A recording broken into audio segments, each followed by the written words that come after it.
Hello and welcome to Name on the Trophy, the Manchester United podcast and YouTube show, where we chat all things United and analyse what's going on. We're analysing the season so far in today's episode, a little mini awards ceremony given out by myself, Dominic Booth, and Alex Wylie, who is with me once again. How are you today, Alex? Yeah, very good. Thank you. Thanks for having me once again.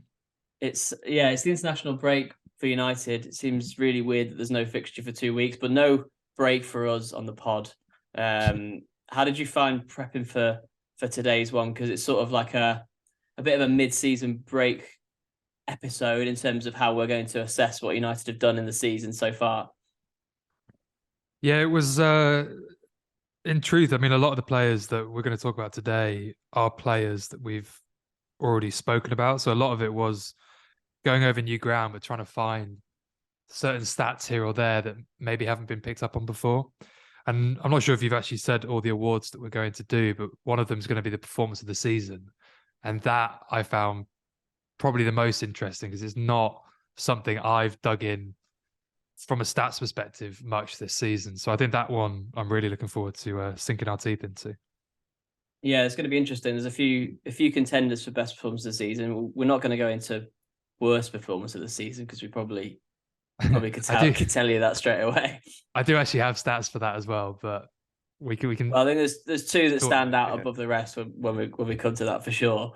But let's start with the first award that we're giving out so far, and this obviously does cover some of what we've spoken about in the past and previous podcasts, Alex. But I suppose it depends on your definition of player of the season so far, which is the award we want to give out first. How do you define this? Because it's one of those when this comes up at the end of the season when they give out the Sir Matt Busby Award at the club do.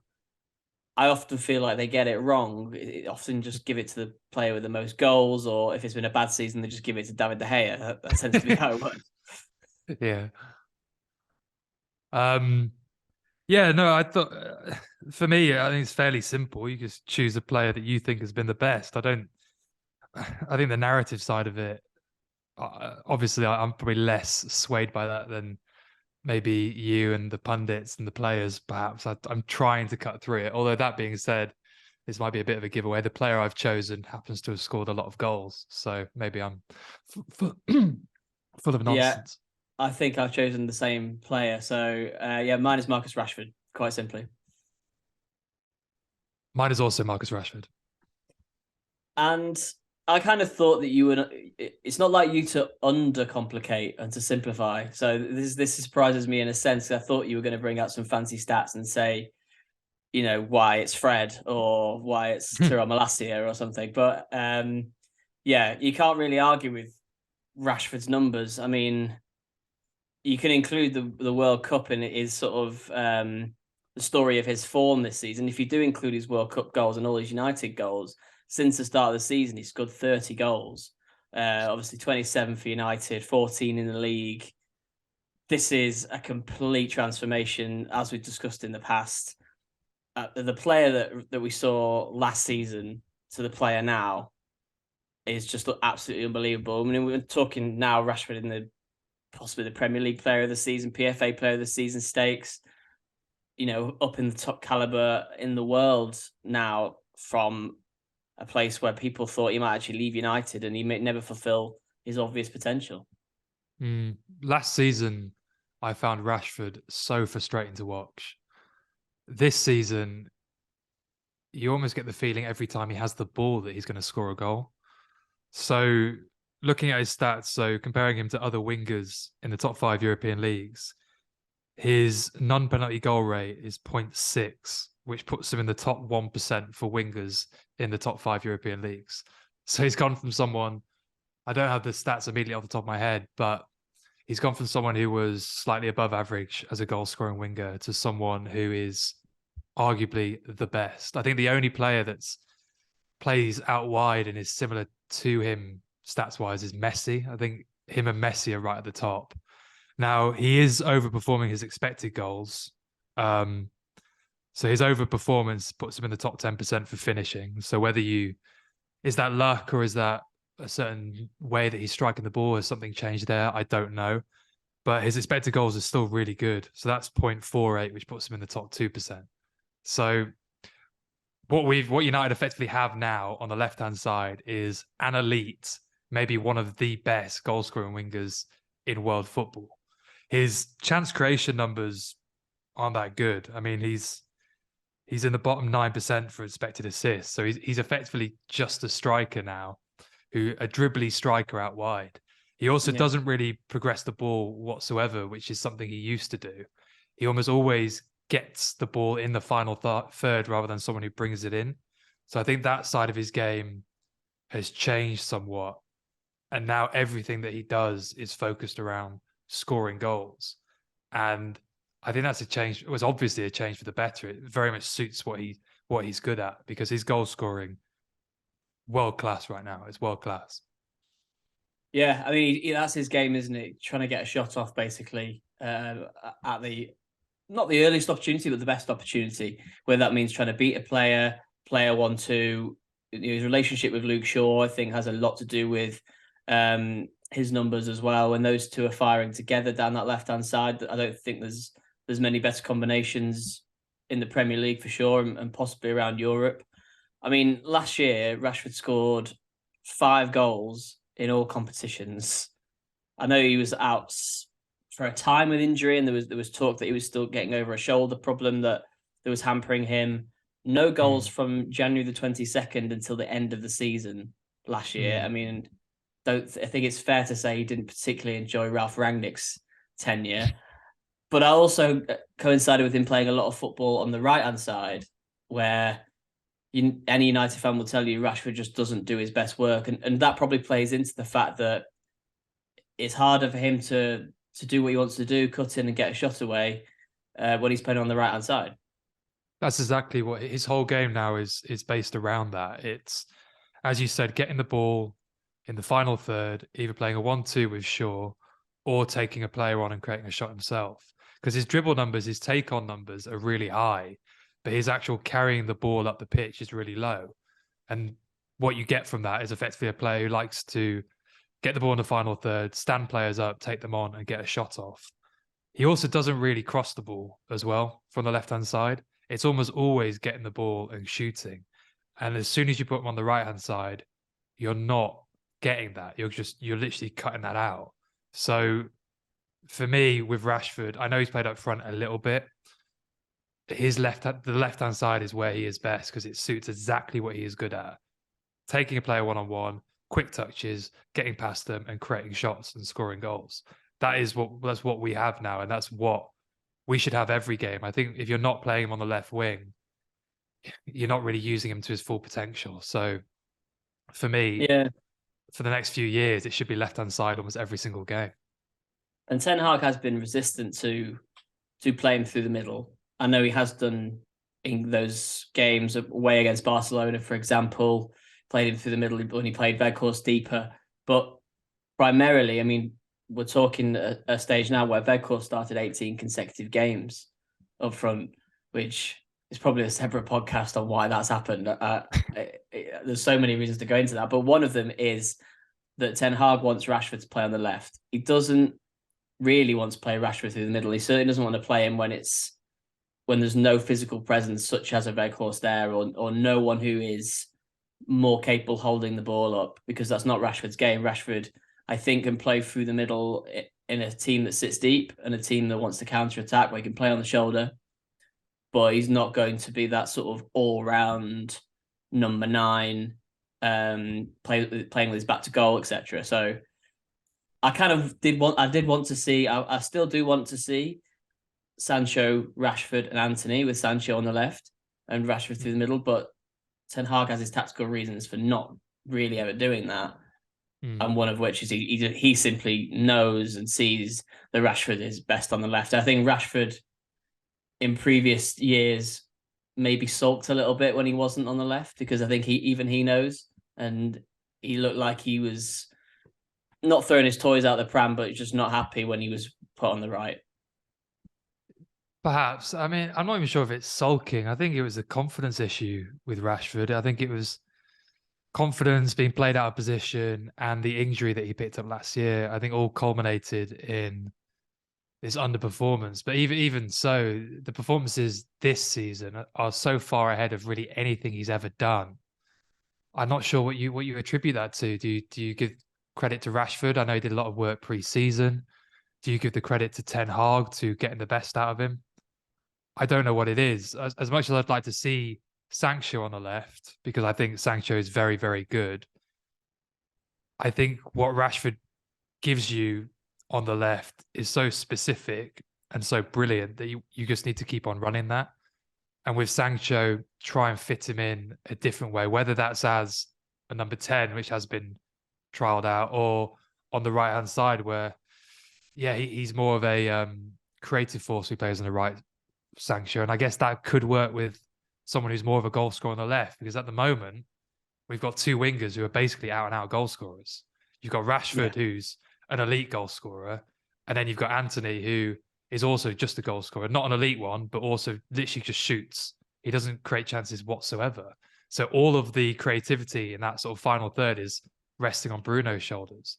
And whilst Bruno is a creative powerhouse, I just think the balance isn't quite right, and we need someone in there who's more willing to create, whether that be a new number 9 who can drop deep, or a Sancho, or even like an Amad Diallo. I don't know, but there needs to be a bit more creativity in the final third. It's a little too goal scoring centric, and that's fine for Rashford because he's so good at it. But I think elsewhere in that front three, front four, there needs to be a more creative presence. Yeah, you and I have spoken in the past about how United just have so many players who want to shoot from everywhere. You know, Bruno, Anthony, Rashford, um, even when get with McTominay plays and people like that, Sabitzer now, they all like to get a shot away. So, just incidentally, did you have anyone else on your shortlist for this award? Casemiro was the closest probably for me, aside from Rashford.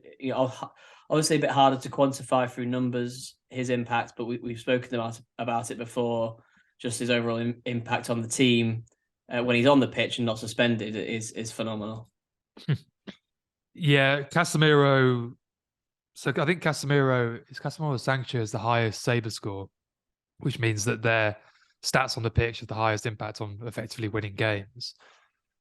But with Casemiro, I do feel that the last few games he's dropped off a little bit. And I know he's had the suspensions, but also his performances. I think certainly against Liverpool he was terrible, but even to a lesser extent, I think he's been a little loose with his passing every now and then, and giving away possession slightly easier than he should.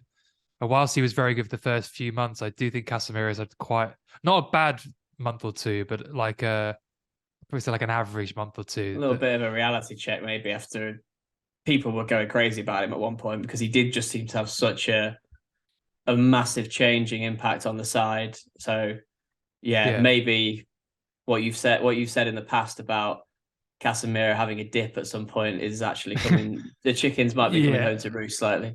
I don't think the chickens will be coming home to roost, like in terms of like his age profile just yet. I know he's played a lot of football, but I do think that's something we'll see in like 2 or 3 years. I don't think that's the reason for it now. It's probably more the suspensions slightly taking him off his rhythm or something like that.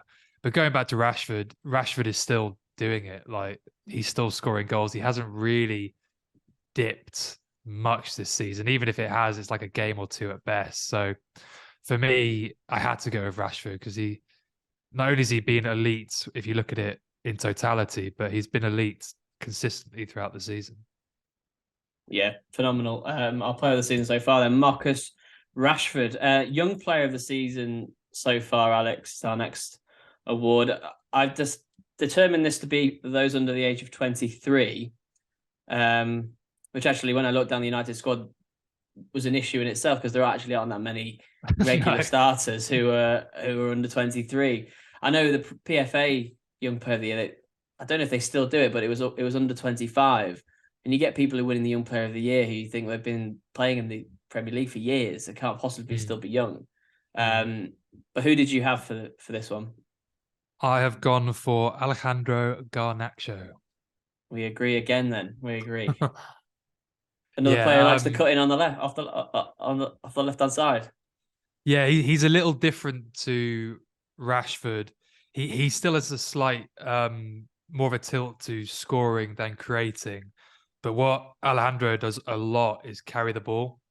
So he loves carrying the ball up the pitch, like significant distances. I mean, you can tell when you watch him, as well as taking players on. So with Rashford, you've got someone who isn't so keen on carrying it, but once you get it, is happy to take a player on quickly and get a shot off.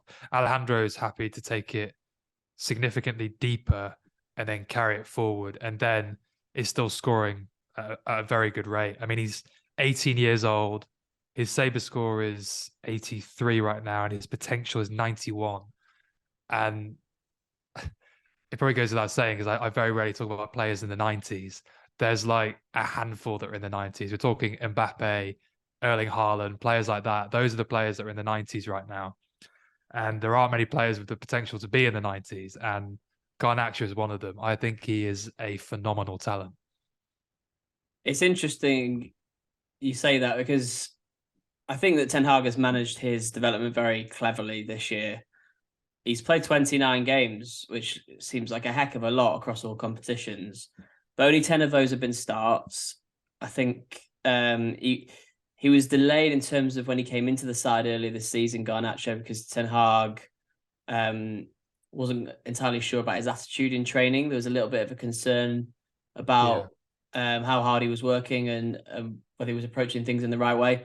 Ten Hag then brought him in and saw an immediate impact. I mean, I think about that goal at Fulham, the winning goal at Fulham just before the World Cup break, which was a massive moment for Garnacho in terms of his breakthrough. And he had a couple of really good games in the League Cup as well.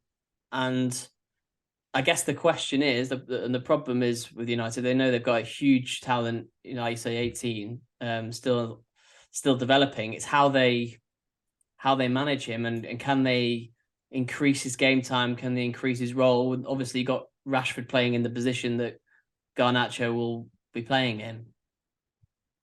Yeah, it goes back to what we've spoken about in previous podcasts. We're too lopsided. We've got far too many players that can play on the left and cut in, and not enough on the right. And I think, A, that's a personnel issue. And B, if I'm being critical of Ten Hag, I think he needs to be slightly more open to players on the right being right-footed. I know Pellistri is finally getting a bit of game time because he is a right winger who is right-footed, but I think just given the profile of the squad, and as you said with the Garnacho issue, more of these players need to start playing on the right, and we need to fit a system that works with that. Because going back to what we were talking about 10 minutes ago, we've got these two wingers that cut in and shoot all the time. And I do generally think that has a bit of an impact on someone like Weghorst not actually scoring that many goals. I also don't think Weghorst is good enough, but I do think that's partly because we've got players that are just shooting all the time rather than actually creating for him. Like almost none of our wingers cross. Literally none of them. The only one that does is literally the only player who crosses the ball is Bruno Fernandes, and he's the 10. So I do think that Ten Hag needs to open up to having wingers who are right-footed being on the right-hand side, and maybe put a cross in every now and then. And that could be Garnacho, that could be Sancho. I don't know, but it feels like a change that needs to start happening. And it is starting to happen with Pellistri. I just hope it happens with slightly better players. That's a big bar for Pellistri. We've got some friends who are big fans of Pellistri who might be listening.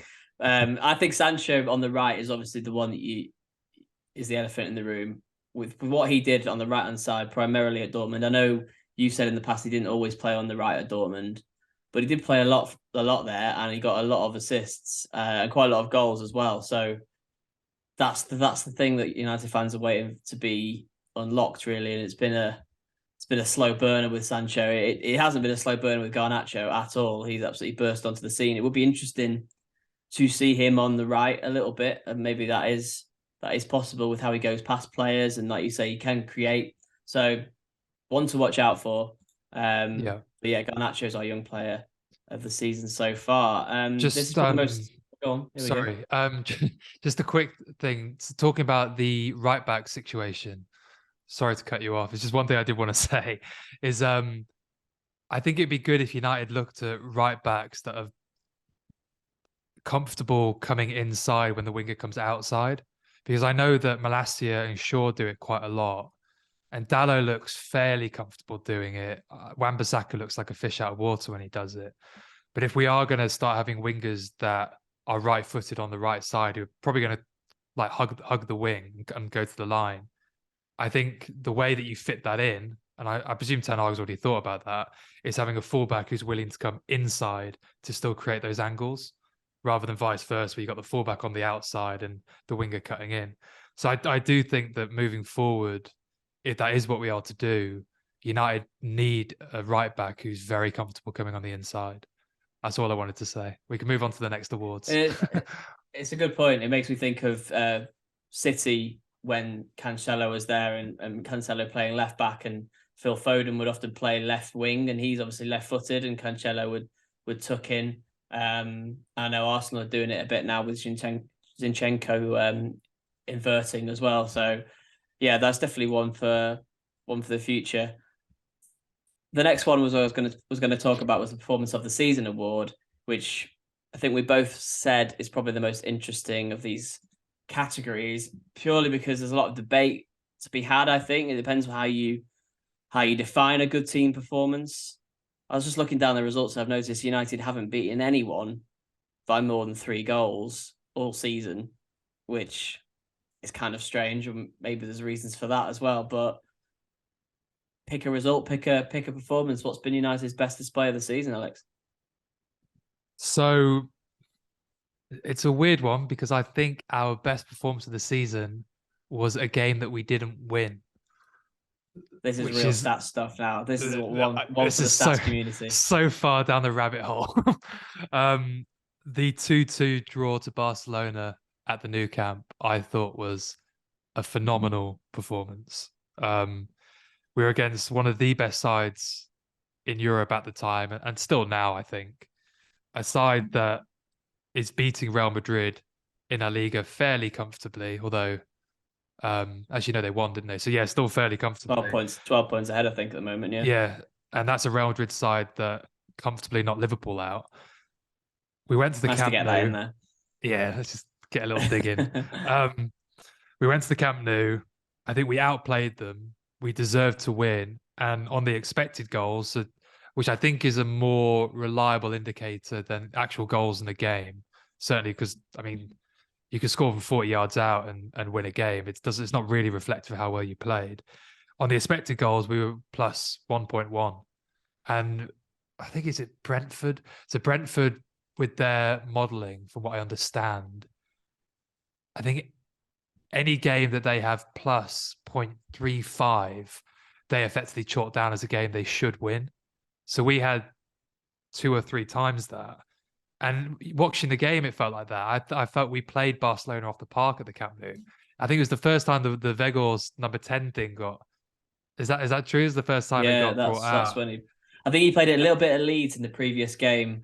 Right, yeah. To counteract Leeds' high press and get Rashford running beyond them. But yeah, it was certainly very effective at the Camp Nou, actually. Although United I kind of watched that game and thought United bypassed Weghorst a lot. And he was almost used as a constant decoy for Rashford. And it obviously worked brilliantly well. And I think Fred and Casemiro both had fantastic games behind Weghorst as well. So that certainly helped. Yeah, and it's dealing with that pressure as well. It's not just the performance, but to go to the Camp Nou and deal with that pressure and stick to a game plan and to execute it, I thought was really impressive. That performance there was one of the best sides in the world, I thought. Like if a side's playing like that consistently, that's the kind of performance you'd expect from one of the better sides in world football. So yeah, for me, that has been our best performance of the season. Interesting. That didn't come up on my radar. I know it was a fantastic performance, but there were a lot of counter-attacking that United did in that game. I was sort of looking for a performance where I felt like United dominated from start to finish and completely played a good team off the park, which when I looked down the results and the performances was fairly hard to come by. I mean, the second half against Leicester, which was the next game, United played brilliantly in the second half of that game, but played very badly in the first half and were lucky to be level. I was going to say where we watched that from. We watched that on my stag do, which I don't actually remember all of because I think I was still drunk from the previous night. Anyway, I think United's best performance was a long time ago. A lot of people may not remember. It was the 2-0 win over Tottenham at home in October. United played really well in this game against Tottenham, who were flying at the time under Conte at the start of the season when he was seemed to be enjoying the job, unlike now.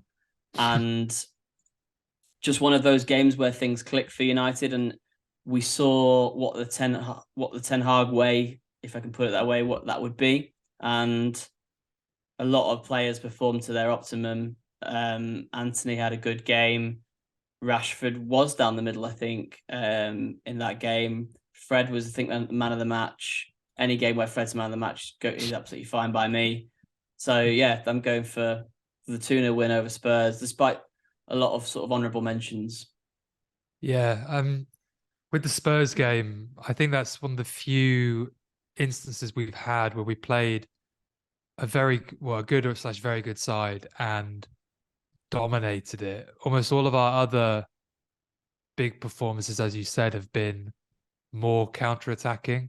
And I suspect that's partly because of the way that the team's still structured. It's still structured like a counter-attacking team. If you think about the assets that we have, a lot of it feeds into a team that should counter-attack rather than dominate possession. So I can see why you've gone for that. I had 2-1 against City as my second best. Yeah, that was up there for me. Yeah, again, we were the better team. We created the better chances.